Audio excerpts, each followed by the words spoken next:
Hi everyone, it's Yogi here. Now let's speak about the four stages of disease that Ayurveda speaks about. The first stage is a disease is curable. This means you have a fever. This means you have something going on in the body that just started, doesn't have a root to it, and it just came about. So you may be able to heal yourself within a day, 2 days, 5 days, a week, and it goes away. So this is something that's curable. The second stage of disease is something that's curable, but it's difficult to cure. So maybe it's the beginning of liver disease. It has a deeper root, something that will take a month, 2 months, or maybe 3 months to cure, or longer, but it's curable. The third stage of disease Ayurveda speaks about is manageable but not curable. This means something you will have to live with, maybe something like diabetes, for example. But it is manageable. So all you got to do is spend time on it and manage it. The fourth stage of disease is not curable.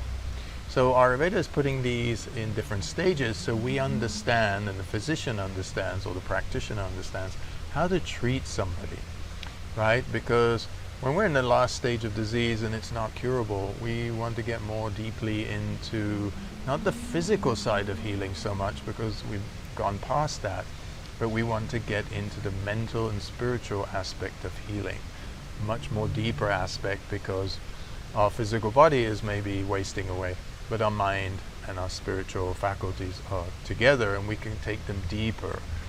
Now, when something is manageable but not curable, it means that we need to understand what medicines to take, herbal medicines, supplements, how our diet should be, because really we're managing an ailment or a disease so it doesn't become more, right?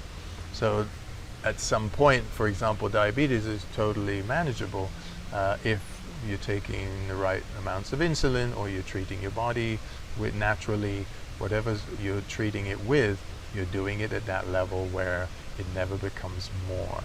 And then if something is curable but it's difficult, it just means you have to spend some more time on it. You have to be patient with it, and you need to know how to treat it.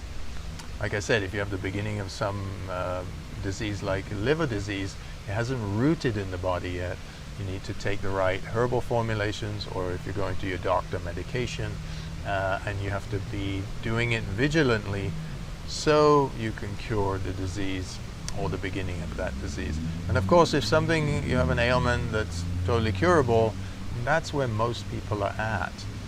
This is where we don't need to over-medicate, take too many supplements, and do too many things. The body just really needs rest. It might need exercise. It needs things to make it more vibrant. So these are the four stages of disease. We just have to know where we're at on this journey. And that's important, because we won't do too much or too little when we're treating ourselves. And we'll know how to treat ourselves. Of course, we might need a practitioner. We need sites like our Inspire Living site, where you learn about ailments and how to heal yourself naturally.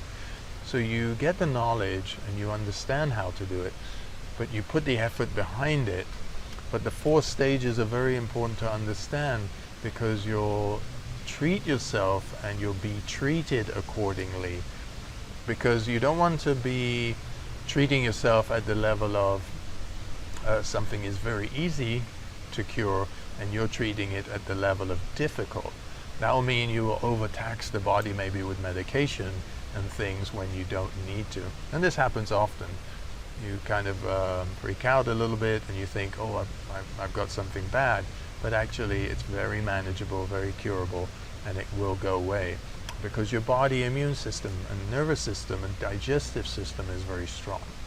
So these are the ways you're going to get the knowledge, but you have to tap into that intuition and understand a little bit, is something very wrong in my body, or is something slightly wrong? And then you'll know, do I need to shift my lifestyle and my habits somewhat, or do I need to make an absolute big change in my life because I have, say, a disease that's manageable, but it's not curable? Then my lifestyle and my habits really have to change to be able to manage that disease.